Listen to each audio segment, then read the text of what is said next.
The Guardian.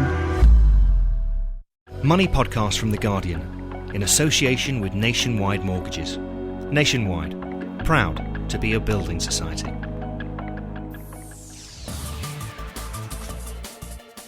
Hello and welcome to the first of the Money Guides, a series of 4 special podcasts, each focusing on a different but equally compelling area of personal finance.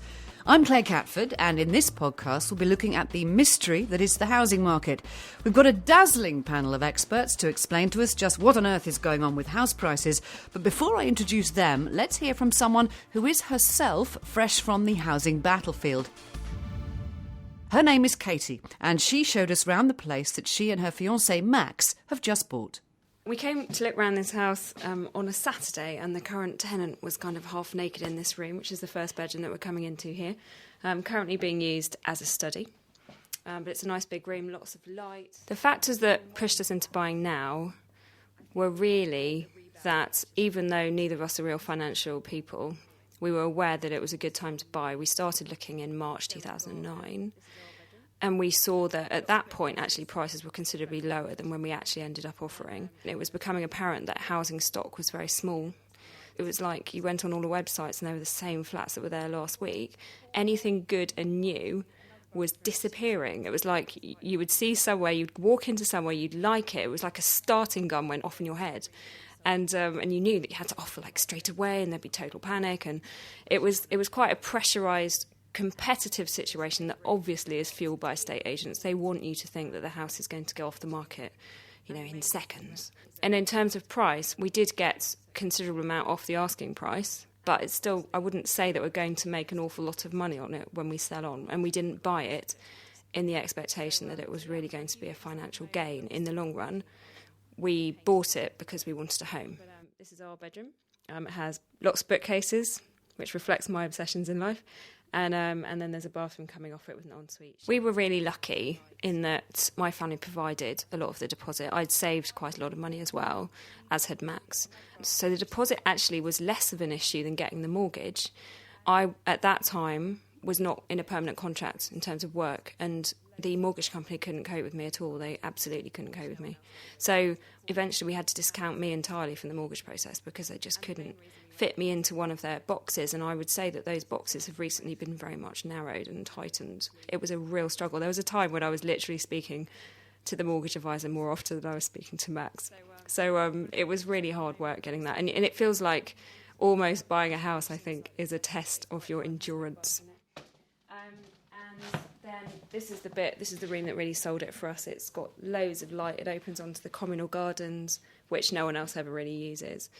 And it's a big room. It is the most amazing feeling. Makes us feel very whole and together as a couple.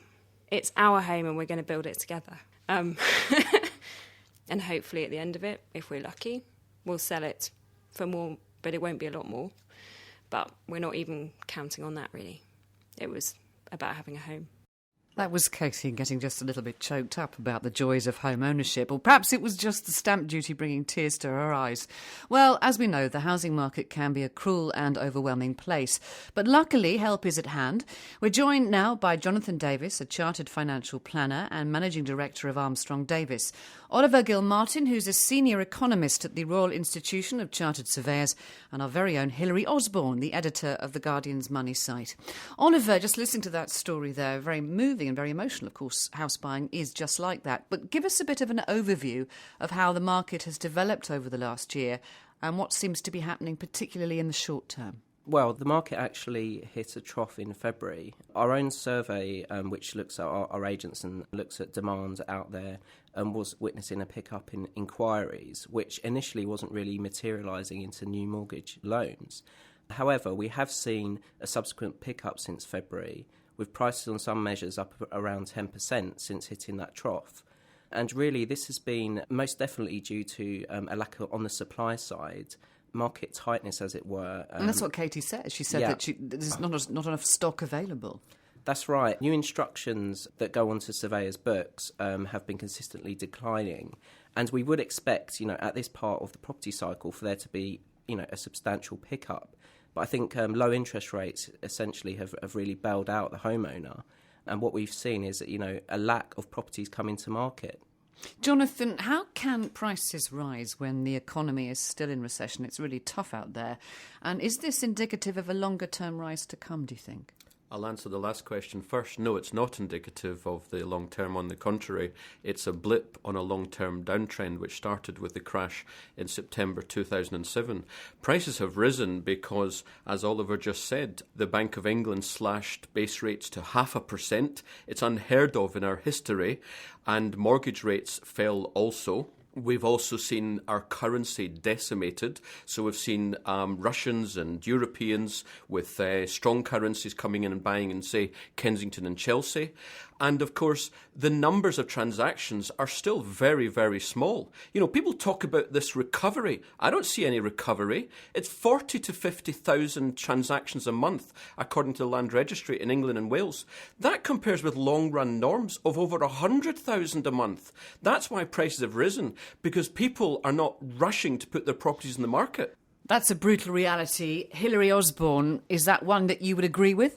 Absolutely. I think, as both Oliver and Jonathan have said, mortgage rates are so low that people who've been made redundant this year can actually still afford to pay off their mortgages. So we're seeing no forced sales, we're seeing fewer repossessions coming onto the market. So the usual things that might happen when the economy declines have actually been staved off because interest rates are so low.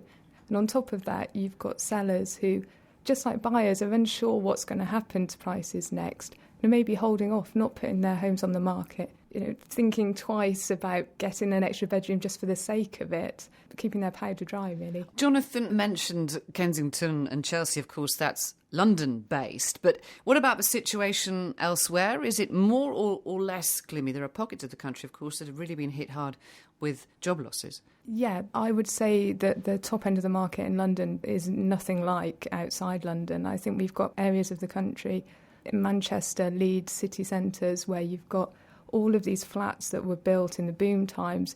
They can barely give them away at the moment. So I'd say that it's very localised, the picture at the moment. It's very hard to generalise at all about what's happening. Now, the Royal Institution of Chartered Surveyors, you're always bringing out reports and always bringing out predictions. Did you see this coming? Well, our last forecast was that prices would be higher at the end of the year. Which at the time, some people were saying, well, that's a bit optimistic. The surveyors would say that. But that was partially due to the slack that we saw. There was this increase in this sales to stock ratio, which is a lead indicator on future house prices. I think, most people going back a year were very negative on the housing market. People were talking about further declines of anything up to 30 to 40%. But I think, there have been these very unconventional measures taken by the Bank of England.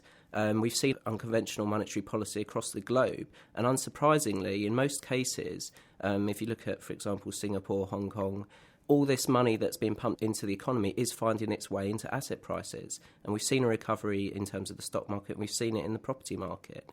So I think, it's very difficult to predict house prices when you've got things being carried out, which, is for the first time in history. But I do think that what hasn't really played out as yet is a big pickup in forced selling in this cycle. And Oliver's absolutely correct. The government stimulus has been absolutely unprecedented. We've had VAT reduction, we've had the car scrappage scheme, £2,000 for new cars for old bangers, the massive reductions in interest rates, and of course we're the biggest bank bailouts in history. Of course, when you put £200 billion into the economy, it's going to in some way feed through to asset prices. But it's not affecting the economy.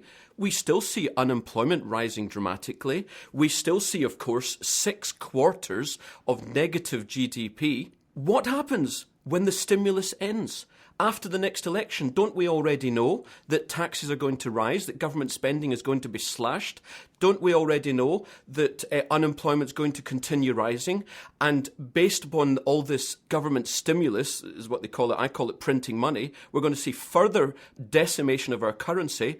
What's that going to do to our global competitiveness? The fact is, the economy is in a dreadful state, and that's what ultimately affects the long-term trend of house prices. And that's why our assertion is that 2009 has just been a blip on a medium-term downtrend. You don't have a 15-year rise in house prices ending in the biggest economic and financial collapse in history and a house price crash which only lasts 16 months. Well, that's an overview. Let's go back to Katie for a minute. With that as the backdrop, Hilary, how does someone who wants to buy a house begin to, if you like, forage their way through all the difficulties and the red tape and also the economic realities that have just been outlined?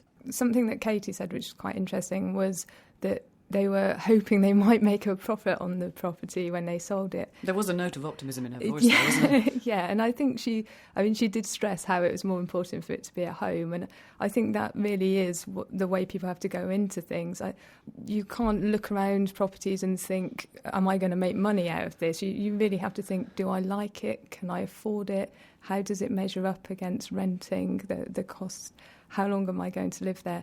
And be really guided by all of those things. It should never have been a gamble. You should never have gone and bought somewhere because you thought it was going to go up quicker than the place next door.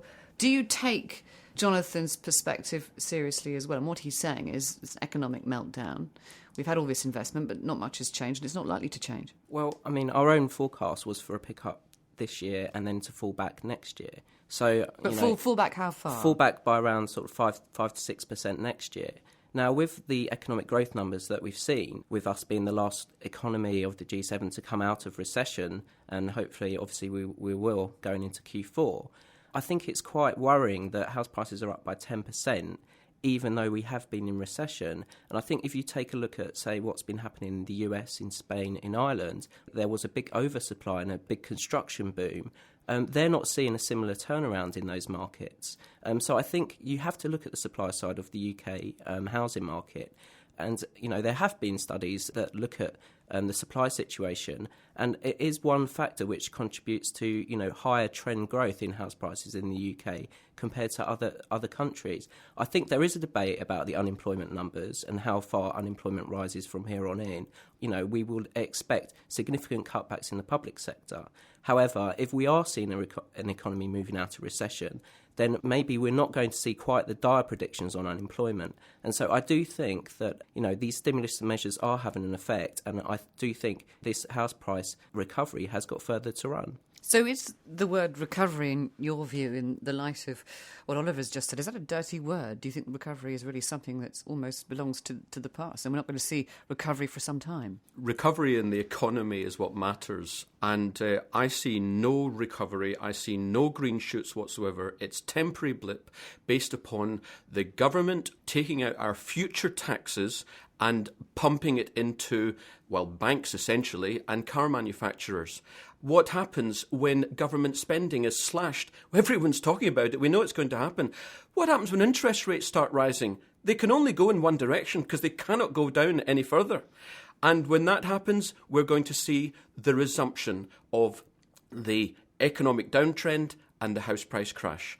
As far as I'm concerned, it's absolutely inevitable. So, Hilary, if that happens, that scenario, and many people, of course, then would end up in negative equity, of course, wouldn't be able to pay their bills if interest rates rise.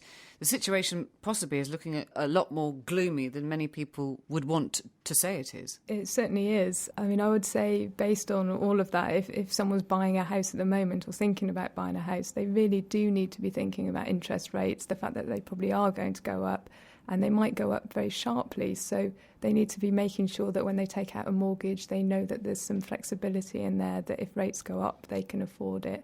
I just think take a very sort of frugal approach to buying, to not feel panicked. I know that when prices start going up again, people start thinking, I'm not going to be able to afford it if I wait. I've got to get into the market as quickly as possible. And I think people should really maybe sort of stand back and think, well, no, I'm not going to panic buy. I'm going to make sure I can afford it. So, Jonathan Davis, if you are a first-time buyer or you're a would-be first-time buyer, what are the suggestions that you have for people in that situation?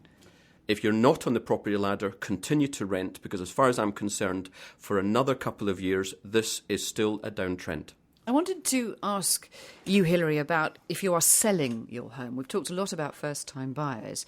For all kinds of reasons, people have to sell, not just because they want to make money. They may have to sell because they can't afford the current mortgage and so on and so forth.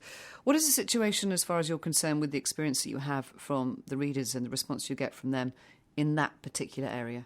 Well, I think people are quite concerned if they bought somewhere fairly near the top of the market. They're looking at how much they're able to put their property on for now and panicking a bit if it's less than they paid for or about the same rate. But I think they really need to look at the bigger picture and think about the price of the place that they're buying. And if they are trying to particularly move up the ladder, then chances are they're going to get the next place for cheaper. So I think people just need to take a sort of very realistic approach, think, well, I'm not cashing in my property, so actually it doesn't matter how much equity is in it, really. It's whether I can afford the next place I need to buy.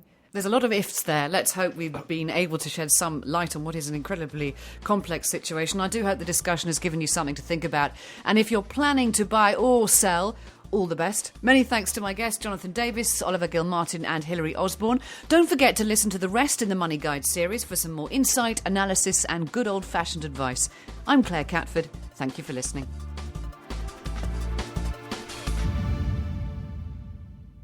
Nationwide Mortgages. Nationwide. Proud to be a building society. For more great downloads, go to guardian.co.uk/audio.